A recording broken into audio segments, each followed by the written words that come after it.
Good morning students. Today we are going to see about respiratory system part 8. Previous day physiology of respiration பார்த்தோம். அதனோட continuation physiological variables affecting respiration.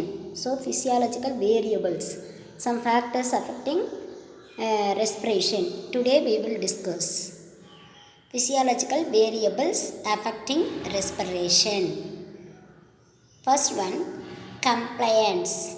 This is a measure of the distensibility of the lungs, that is the effort required to inflate the alveoli.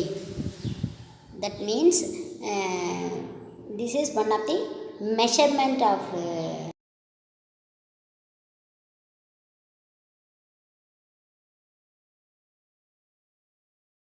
Warmth air, humidified air எப்படி எந்த ப்ரெஷரில் உள்வாங்குது, எந்த ப்ரெஷரில் வெளியேற்றுறது, இதை பொறுத்து அந்த லங்கோட ரெஸ்பிரேஷன் ஃபங்க்ஷன் கரெக்டாக நடக்கும்.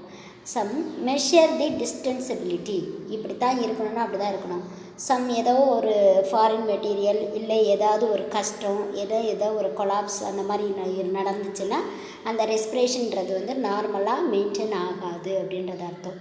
This is a measure of the distensibility of the lungs, that is the effort required to inflate the alveoli. The effort required to inflate the alveoli.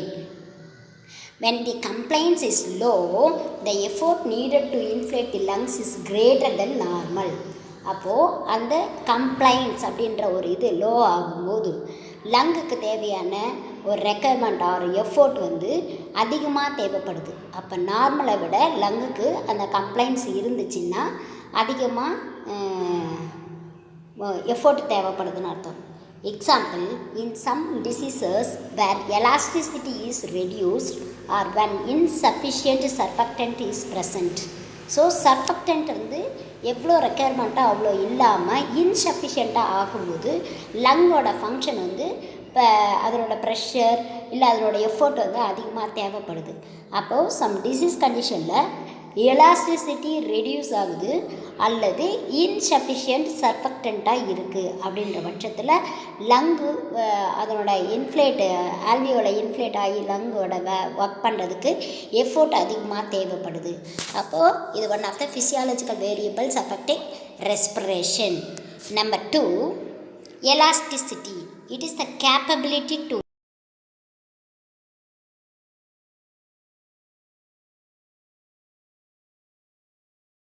Fibres தான் அந்த ரீகாயில்ன்ற ஒரு ஃபங்க்ஷனை செய்கிறதுக்கு ஹெல்ப் பண்ணுது. It is the capability to recoil the elastic fibres. The type of connective tissue provide this ability. In the respiratory system this term is used because of the ability of the lungs to return to its normal shape after each respiration. அப்போது அந்த elasticity அந்த நடக்கிறது திரும்பவும் normal ஸ்டேஜுக்கு போகணும். அப்படி போனால் தான் ரெஸ்பிரேட்டரி சிஸ்டம் கரெக்டாக இருக்கும். ஈச் ரெஸ்பிரேஷனுக்கு அப்புறமும் அந்த நார்மல் ஸ்டேட்டுக்கு லங் அதனோட அந்த ஷேப்புக்கு அது போகிற எபிலிட்டி இருக்கணும்னு அர்த்தம். அதுதான் எலாஸ்டிசிட்டி. அப்போ எலாஸ்டிசிட்டி குறையும் போது என்ன பண்ணும், லங்கோட எஃபோர்ட் அதிகமாக தேவைப்படும். அப்போ ஃபோர்சிபிள் எக்ஸ்பிரேஷன் இன்ஸ்பிரேஷன் நடக்குது. அப்போ ஏதோ ஒரு கண்டிஷன் டேக்கிபீனியா பிராடிபீனியா அந்த மாதிரி ஏதோ ஒன்று நடக்குது அப்படின்னு அர்த்தம். அப்போ எலாஸ்டிசிட்டி இங்கே மெயின்டைன் ஆகணும் கரெக்டாக அப்படின்னா கரெக்டானால் மட்டும்தான் ப்ரீத் நார்மலாக இருக்கும். அதாவது ரெஸ்பிரேஷன்றது நார்மலாக மெயின்டைன் ஆகும்னு அர்த்தம். So it is the capability to recoil the elastic fibres. The type of connective tissue provides this ability. இந்த எபிலிட்டியை கொடுக்கக்கூடிய ஒரு டிஷ்யூ தான் கனெக்டிவ் டிஷ்யூ. இந்த எலாஸ்டிக் ஃபைபர்ஸாலான ஒரு கனெக்டிவ் டிஷ்யூஸ் தான் இந்த எலாஸ்டிசிட்டி அப்படின்ற ஒரு ரீகாயில் ஆகக்கூடிய ஒரு தன்மையை பெற்றிருக்குன்னு அர்த்தம். இந்த ரெஸ்பிரேட்டரி சிஸ்டத்தில் இந்த டேர்ம் ஏன் யூஸ் பண்ணுறாங்க அப்படின்னா lung return to normal shape after each respiration. Each ரெஸ்பிரேஷனுக்கு பிறகு அந்த நார்மல் ஷேப்புக்கு அந்த லங்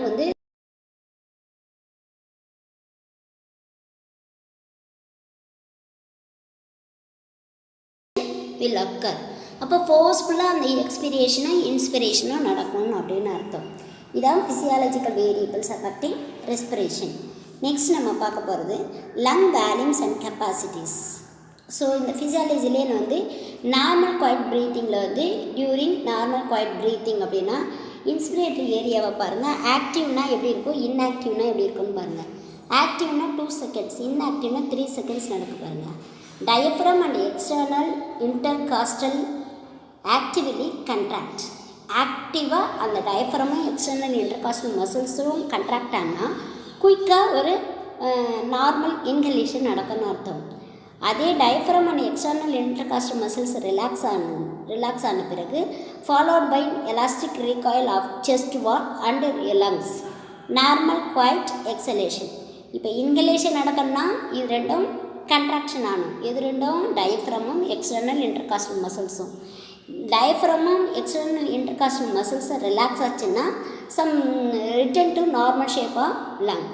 அது வந்து ஆஃப்டர் எக்ஸலேஷன், குவைட் எக்ஸலேஷன். அதாவது நார்மலாக நடக்கக்கூடிய எக்ஸலேஷன் இன்ஹலேஷன்.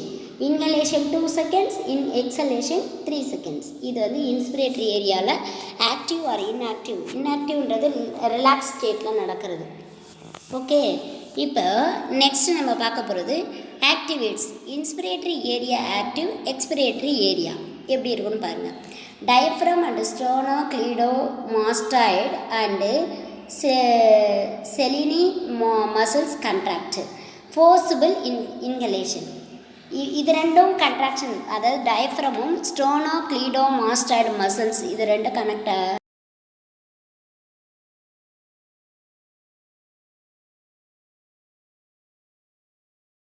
கண்ட்ராக்ட் ஆச்சுன்னா ஃபோர்ஸிபிள் எக்ஸலேஷன் நடக்கும்.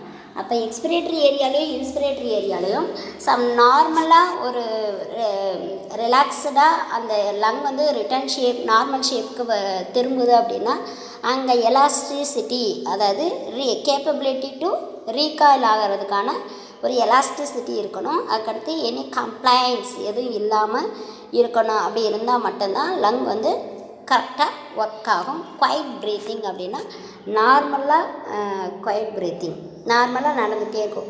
ஃபோர்ஸ்ஃபுல் ப்ரீத்திங்னா நம்ம நிறைய எஃபோர்ட்டை போட்டு அது மூலமாக ப்ரீத் பண்ணுறது. அதாவது ரொம்ப எஃபோர்ட் நீடட். ஓகேவா? சிவியர் ரெக்கார்ட் எஃபோர்ட் அப்படி இருந்துச்சுன்னா சம் ப்ராப்ளம் இருக்குதுன்னு அர்த்தம். இதுதான் அதாவது ரொம்ப கஷ்டப்பட்டு மூச்சு விடுறதுன்னு சொல்லுவாங்களே, அந்த இதுதான் ஃபோர்ஸிபிள் ப்ரீத்திங். ஓகே, இப்போ நெக்ஸ்ட் நம்ம லங் வேல்யூம்ஸ் அண்ட் கெப்பாசிட்டிஸ் பார்க்கலாம். Lung volume and capacities. Introduction. The word respiration means one inspiration and one expiration normal breathing. Average rate is 15 complete respiratory cycles per minute. அதாவது respiration அப்படின்னா 1 inspiration 1 expression நார்மலாக ப்ரீதிங்கில் இருக்கும். Average rate வந்து 15 completed respiratory cycle per minute. Okay, inspiration and expression இது ரெண்டும் சேர்ந்தது ஒரு respiration, ஒரு கம்ப்ளீட் ஒரு ரேட்டு. ப்ரீத்துன்னாவே ப்ரீதிங் அப்படின்னாவே 1 இன்ஸ்பிரேஷன் 1 எக்ஸ்பிரேஷன் இருக்கணும். அதுதான் 1. அப்போது 1 மினிட்டுக்கு இந்த ரெஸ்பிரேட்டரி சைக்கிள் வந்து 15 or 16 இருக்கணும்னு அர்த்தம். During respiration 6 liters of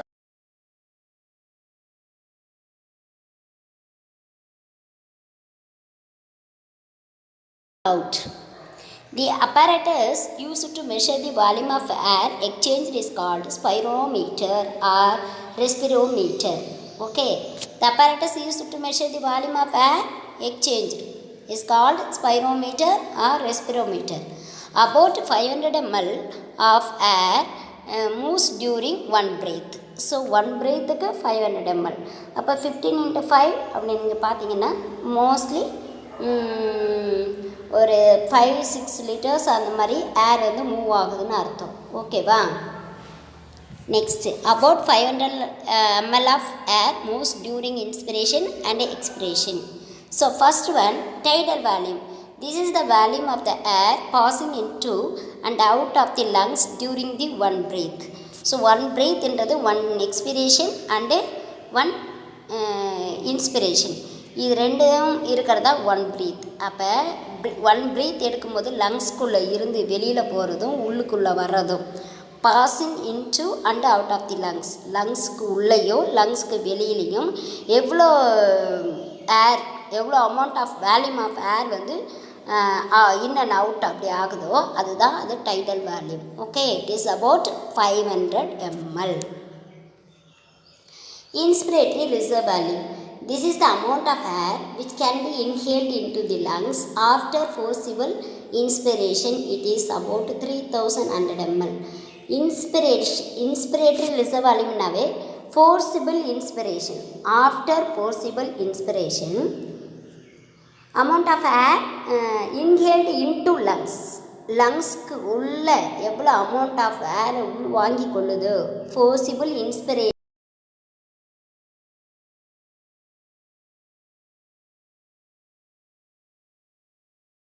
is about 3100 ml. Inspiratory capacity. It is inspiratory ability of the lungs. It is a sum of inspiratory reserve volume and tidal volume and total is 3600 ml. அதாவது inspiratory கெப்பாசிட்டின்னு சொல்லும்போது inspiratory ability of the lungs, inspiratory reserve வேல்யூமையும் tidal வேல்யூமையும் add பண்ணால் கிடைக்கக்கூடிய ஒரு answer தான் inspiratory capacity. Okay, inspiratory reserve வேல்யூம்ன்றது 3100 ml பார்த்தோம். டைடல் வேல்யூம்ன்றது 500 ml பார்த்தோம். டைடல் வேல்யூம்னா லங்ஸ்குள்ளே உள்ளே இழுக்கப்படுறதும் வெளியே விடக்கூடிய அந்த அமௌண்ட் ஆஃப் ஏர், வேல்யூம் ஆஃப் ஏர் தான் டைடல் வேல்யூம். இன்ஸ்பிரேட்டரி ரிசர்வ் வால்யூம்ன்றது after forcible expiration amount of air which can be inhaled அப்படின்னும் போது இன்ஸ்பிரேட்டரி ரிசர்வ் வால்யூம். இன்ஸ்பிரேட்டரி கெப்பாசிட்டின்னு சொல்லும்போது it is inspiratory ability of the lungs. அப்போது சம் ஆஃப்னா ஆட் பண்ணணும்னு அர்த்தம். இன்ஸ்பிரேட்டரி ரிசர்வ் வால்யூமும் டைடல் வால்யூமும் ஆட் பண்ணால் கிடைக்கக்கூடிய அமௌண்ட் ஆஃப் ஏர் அப்படின்றது தான் இன்ஸ்பிரேட்டரி கெப்பாசிட்டி. ஓகே, இது 3 புரிஞ்சுதா? Next functional residual capacity. This is the amount of air that remains inside the air passage and alveoli at the end of expiration. அதாவது ஏர் ரிமைன்ஸாக இருக்கும். Some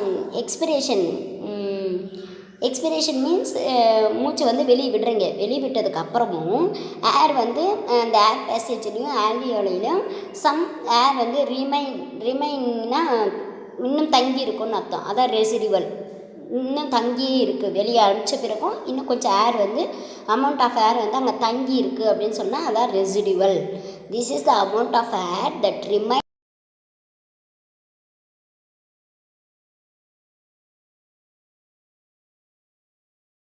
is changed. Okay, it is because the tidal air mixes with this air. It is the sum of residual volume plus expiratory reserve volume, residual volume plus expiratory reserve volume. expiratory reserve volume நம்ம next படிக்க போகிறோம். அதாவது after expression எவ்வளோ ஏர் அதாவது லங்ஸ்லேருந்து எவ்வளோ ஏர் வந்து வெளியே தள்ளப்படுதோ, XL பண்ணப்படுதோ அதுதான் எக்ஸ்பிரேட்டரி ரிசர்வ் வேல்யூம். அந்த எக்ஸ்பிரேட்டரி ரிசர்வ் வேல்யூமும் ரெசிடுவல் வேல்யூம்ன்றது வந்து லங்குள்ளே ஃபோர்ஸபிள் எக்ஸ்பிரேஷன் நடந்ததுக்கப்புறமா எவ்வளோ ஏர் வந்து லங்கில் ரிமைன் ஆகிருக்கோ அதுதான் ரெசிடுவல் வேல்யூ. இது ரெண்டும் சேர்ந்தது தான் ஃபங்க்ஷனல் ரெசிடுவல் கெப்பாசிட்டி. ஓகே, பின்னாடி இது ரெண்டையும் பார்க்கும்போது உங்களுக்கு இது புரிஞ்சிடும். It is the sum of residual volume plus expiratory reserve volume. Functional residual volume also prevents collapse of the alveoli on expiration. Functional residual volume also ஆல்வியோலையில் எந்த கொலாப்ஸும் நடக்காமல் இருந்ததுன்னா எக்ஸ்பிரேஷன் அப்போது கொலாப்ஸ் இல்லாமல் இருக்கும்போது கிடைக்கக்கூடிய அந்த remaining amount of air inside the air passage is called functional residual capacity. Okay, expiratory reserve volume, this is the amount of air which can be exhaled from the lungs during maximum expiration. It is about 1200 ml. reserve volume அப்படின்னு வந்தாவே expiratory reserve volume வந்தாவே உங்களுக்கு amount of air which can be exhaled from the lungs. Okay, exhaled from the lungs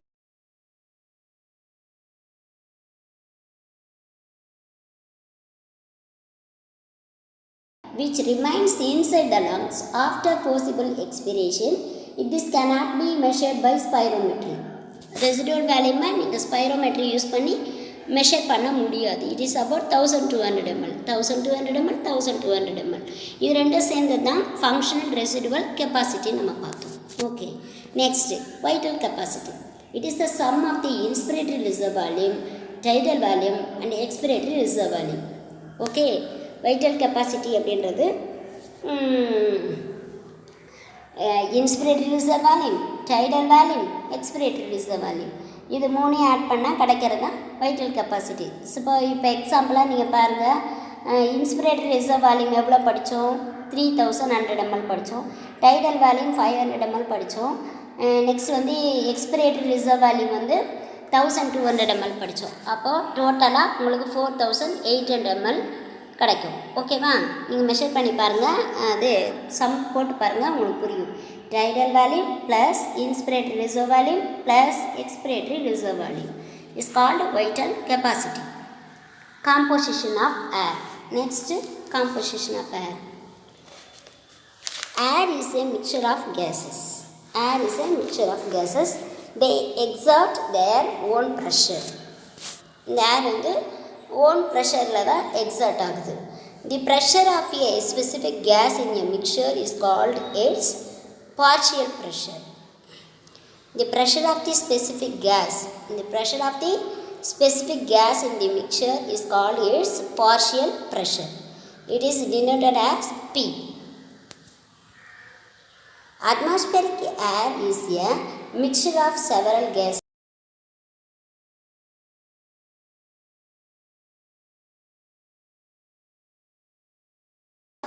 Gases அப்படின்னா oxygen, carbon dioxide, nitrogen, some water vapours. Next வந்து atmospheric pressure is equal to P means என்ன சொன்னேன்? Partial ப்ரெஷர்னு சொன்னேன். So இதனோட partial pressure அப்படின்னு சொல்லும்போது PO2 plus PCO2 plus PN2 plus BH2O.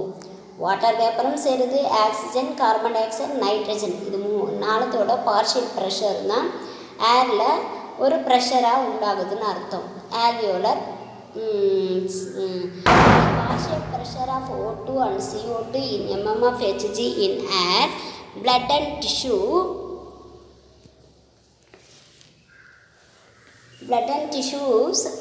cells இருக்கக்கூடிய அந்த பார்ஷியல் ப்ரெஷர் எவ்வளோ பிளட்டில் எவ்வளோ இருக்கும், டிஷ்யூ செல்ஸில் எவ்வளோ இருக்கும் அப்படின்றத நம்ம வந்து நீங்கள் ரெஃபர் பண்ணி ஒரு ஹோம்ஒர்க்காக பண்ணுங்கள். ஓகேவா? Oxygen, carbon dioxide in mm of Hg in air, blood, tissue cells. Okay, இதை நீங்கள் ரெஃபர் பண்ணி ஒரு டேபிள் காலம் மாதிரி போட்டு எவ்வளோ இருக்கும் அப்படின்றத ஒரு ஹோம்ஒர்க்காக பண்ணுங்கள். நெக்ஸ்ட்டு காம்போசிஷன் ஆஃப் ஏரில் ஆல்வியோலர் ஏரில் காம்போசிஷன் என்னென்ன இருக்குதுன்னு பார்க்கணும். Alveolar air composition fairly remains constant. It is different from atmospheric pressure. It is saturated with water vapors.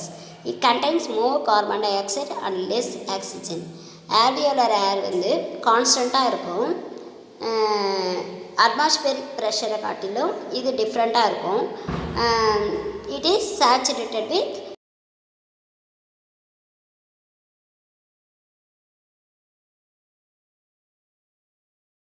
with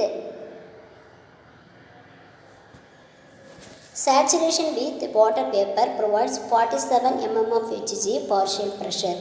The partial pressure of other gases gets reduced. Gases exchange during external respiration. Saturation with water vapor provides 47 mm of Hg partial pressure. Okay, water vapor. The partial pressure of other gases gets reduced. Gases exchange during external expiration. Gases exchange between external, during external respiration. The exchange occurs between alveoli and bloodstream. This process is continuous, but during each inspiration only some of the alveolar gases are exchanged. So இந்த exchange வந்து ஆல்வியோலைக்கும் blood ஸ்ட்ரீமுக்கும் இடையில நடந்துகிட்டே இருக்கும். இந்த process வந்து கண்டினியூஸாக இருக்கும். But during each inspiration only some of the alveolar gases are exchange. Each inspiration அப்போ மட்டும்தான் ஒரு சில நேரத்தில் ஆல்வியோலர் கேஸஸ் வந்து எக்ஸ்சேஞ்ச் ஆகப்படும். மற்ற நேரத்தில் எப்பவுமே வந்து ஆல்வியோலர் கேஸ் நாட் எக்ஸ்சேஞ்சு. ஓகேவா? ஆல்வியோலர் ஏரில் டியூரிங் இன்ஸ்பிரேஷன் அப்போ மட்டும் some of the alveolar gases are exchange. Expired air. So alveolar air பார்த்தோம். நெக்ஸ்ட் வந்து expired air. This is mixture of alveolar air and atmospheric air. It is present in dead space.